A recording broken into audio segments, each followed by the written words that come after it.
So the coronavirus situation is potentially another way that the abusive parent may consider trying to control the non-abusive parent. And this is where the fears that I'm being asked, what if the children are not returned from a contact?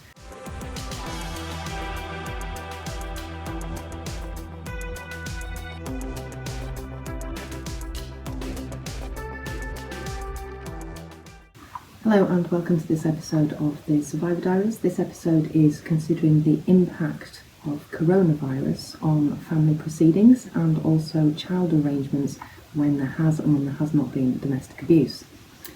So the purpose of this episode is to provide information to anybody in the family justice system or anybody experiencing difficulties with child arrangements and or domestic abuse issues during the coronavirus outbreak. So, as I usually do, I'll just quickly do some disclaimers. I am a solicitor in England and Wales, so if you live outside of those areas, then any law that I refer to may not apply to you. I'm also speaking in very general terms, so any advice should be understood to be that. And of course, additional disclaimers in this episode. We're talking about a changing situation. So I've been planning an episode, which of course has been changing as the situation itself is rapidly changing over the last 7 days. So anything that I do put in this recording may be completely out of date by the time we've got it edited, which hopefully will be sometime later today or tomorrow. So the day today is Thursday the 19th of March, so any information that I'm giving is current as of Thursday evening.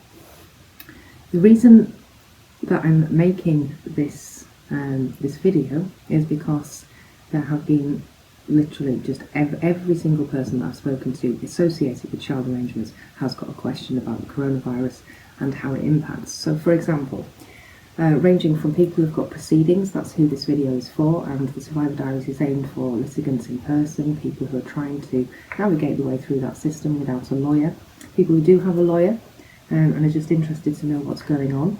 So the impact that it's having on the proceedings themselves, our hearings still going ahead, and also the impact or the questions that it's raising about contact and child arrangements generally. So inundated with questions. Another thing that we have to realise about this situation is that it's a completely novel situation as well. So everybody is very much up in the air. I am also self-isolating at the moment just because we have a temperature. It's not necessarily because it's going to be anything more serious, but it's just in my mind being responsible. And everybody is affected by it. One of the unfortunate things is that if there is domestic abuse, people who are abusive tend to use any opportunity to be abusive. And as we're going to discuss in this brief episode, this is just yet another situation where it could be used for that.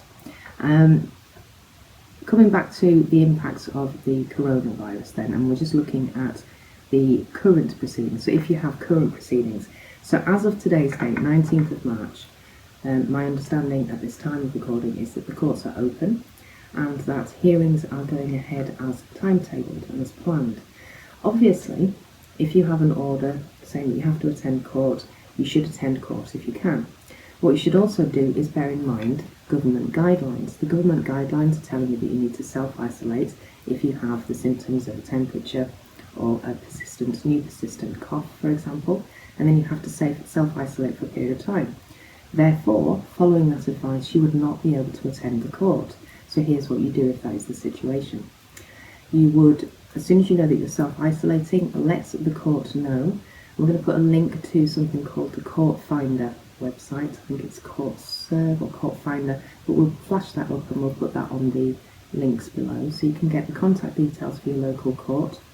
Speak to the court directly. The court staff are usually very, very friendly and helpful, and everybody's got these difficulties. Some judges can't attend, some solicitors can't attend, like myself, and what you need to do if you are a person in the proceedings is you need to provide a telephone number, for example, or a different way of getting hold of you. And then if the court can accommodate it, what they will try to do is either involve you in the hearings by telephone, ask for some kind of written details instead, or something like that. So I think that the court system is trying to, as quickly as possible, move to a very online video calling, electronic way of doing things, which of course it needs to do. The other thing that you need to look at, this should be flashing on the screen as well, on the government website we have rolling updates from Her Majesty's Courts and Tribunal Service about the status of the courts. So as I said, as of today's date, they are currently operating as expected. There has been talk this week of hearings longer than 3 days may be adjourned, and that may be until, I believe it's the end of May. But again, this is something that's going to be changing all the time.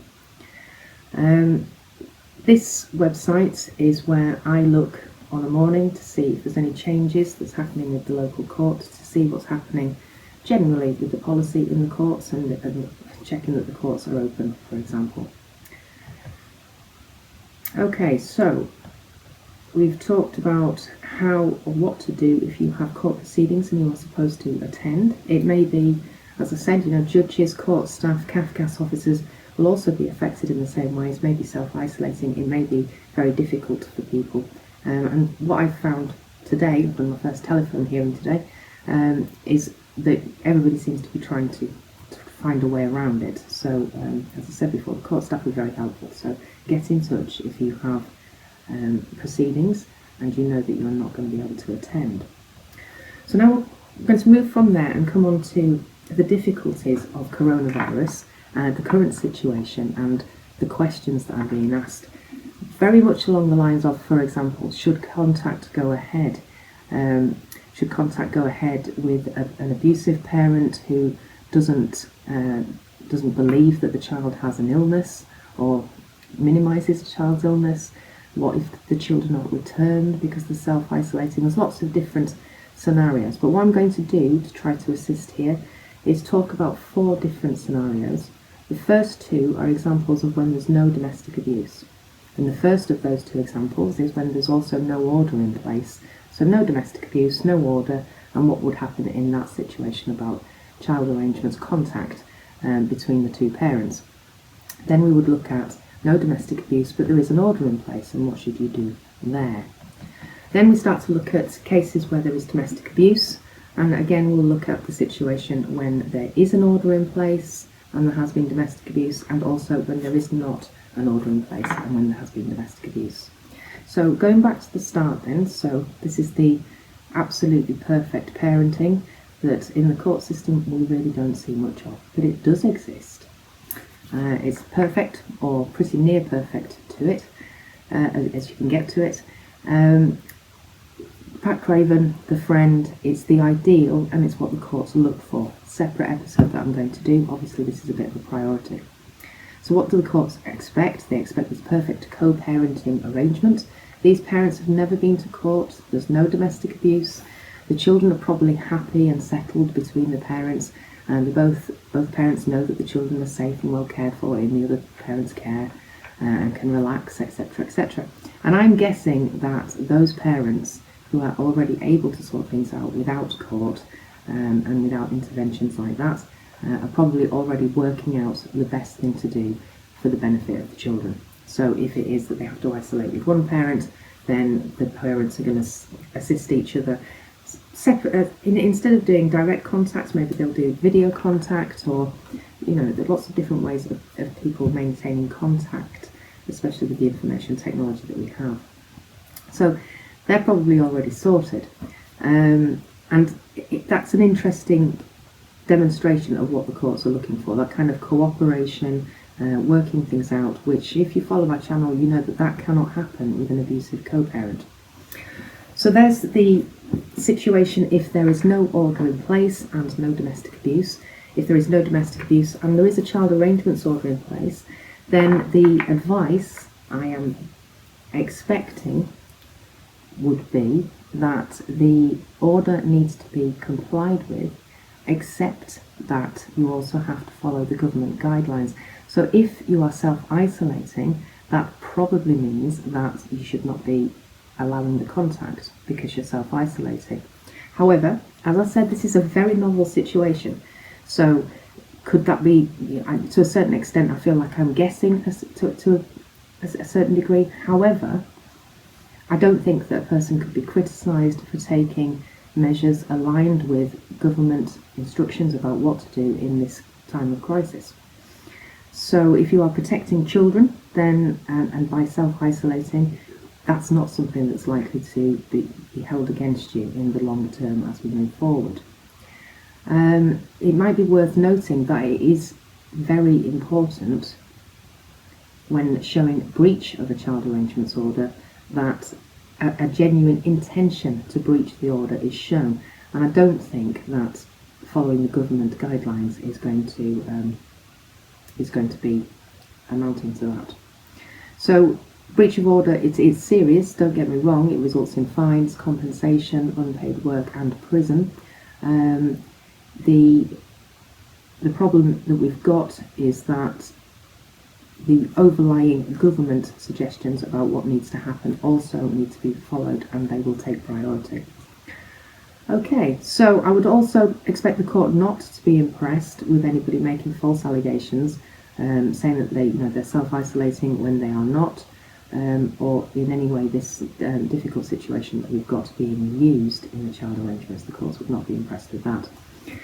Just quickly then, I'm going on to the situation of child arrangements where there has been domestic abuse, and this is where we have a wide spectrum of situations, and we can have it when there's an order in place or when there's not an order in place. So if I just go through, there's been domestic abuse or there is domestic abuse, it's either been found or not found, you know if there's domestic abuse in the relationship. And the different circumstances you could have, so you could have an abusive parent has the full lives with order, so the children live with the abusive parent, and in this situation domestic abuse may have been missed by the court, and allegations of parental alienation made by the abusive party against the non-abusive party may have been successful as a way of a smokescreen, a cloud of ink, so that we don't have to deal with the abusive behaviour. And they do that to counter-challenge, they do that by undermining even the non-abusive parent, and somehow they attain the full goal, which is to completely destroy the child's relationship with the non-abusive parent. I am speaking in gender-neutral terms today. In these different range of scenarios, you can also have a situation where the children live with both parents. That, in my view, where there's domestic abuse, can be one of the most insidious and harmful forms, because the child is regularly exposed to an abusive parent who is then undermining and harming the children, potentially by putting down or belittling the non-abusive parent. There's also a huge amount of weight placed on the child's wishes and feelings by the abusive parent, and this is more so leading up to a 50-50 arrangement. The abusive parent also spoiling the child. I've mentioned before in the allegations of parental alienation, this parent will be deliberately undermining the others. So, this parent says you can't have sweets, well, it's what you want. If you want sweets, we'll give you some sweets, for example. In the different circumstances as well, they may be living with the non-abusive parent and having direct contact with the abusive parent, and also they may be living with the non-abusive parent and only having indirect contact. So that's letters and covers. And if there is no order, but there is domestic abuse, then I'm hoping you can see that it's broadly the same groups. Without the order, the children could be living with the abusive personality or the non-abusive parent. It may be a situation where they have separated, where they have not separated. There may be some contact, there may be only indirect contact. Again, it's a huge range with the existing problem of the fact that there's domestic abuse. And for the problems of domestic abuse, I always refer to Pat Craven's book, Living with the Dominator, and the personality of the dominator. This is somebody who is, their only motivation about contact is to cause distress to the other parent and to undermine the other parent as some kind of punishment for daring to escape their control, and they continue the abuse through the children. It is impossible to co-parent with an abuser, as I often say. It's not a question of, I think that there's shades of grey about this, or it depends on the situation. I have a firm view that it's just not possible to negotiate and talk with somebody who is abusive, because the sole motivation, as I said, is to cause upset to the non-abusive parent and to control the non-abusive parent. So the coronavirus situation is potentially another way that the abusive parent may consider trying to control the non-abusive parent. And this is where the fears that I'm being asked, what if the children are not returned from a contact? This is going to be very, very specific to the case. So it depends, one, whether there's an order in place and what that says, and also the specific circumstances of how much contact has been had, etc., etc. But again, the government guidance should apply about the precautions, the self-isolation and the measures that you should take. Hopefully, like that first example that I gave, the ideal would be that you could communicate with the abusive person and talk about what's best for the children to protect them during the outbreak and to follow the government guidelines. I do sense that there will be a large number of people who use the situation as they would any situation. And another aspect of domestic abuse and coronavirus, the impact that that's having in this field, another area to think about is about self-isolation and the fact that as a society we are having to do this. And in this last group where there's no order in place, there are children, there is domestic abuse, that is also likely to be situations where it's very close to separation, after separation, or possibly still in a relationship. So another aspect, another difficulty that we've got with the crisis situation with coronavirus is, of course, people having to be at home with their abuser. And I understand that there has been some reporting about an increased rate of domestic abuse activity during periods of self-isolation, and I believe that was in China when they had sort of put down their very firm arrangements and lockdowns. Sadly, another reminder that the most dangerous place for some people is their home, which is why domestic abuse is such an issue. If you are in that situation, please see my advice at the end about things that you can do if it is safe to do so.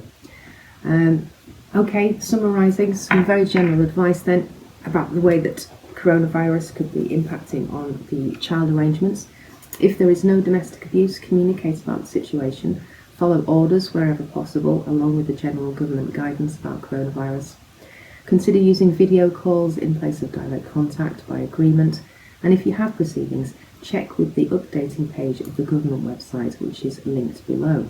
If you do have proceedings and you're unable to attend because you're self-isolating, contact the court and offer a telephone call with them instead.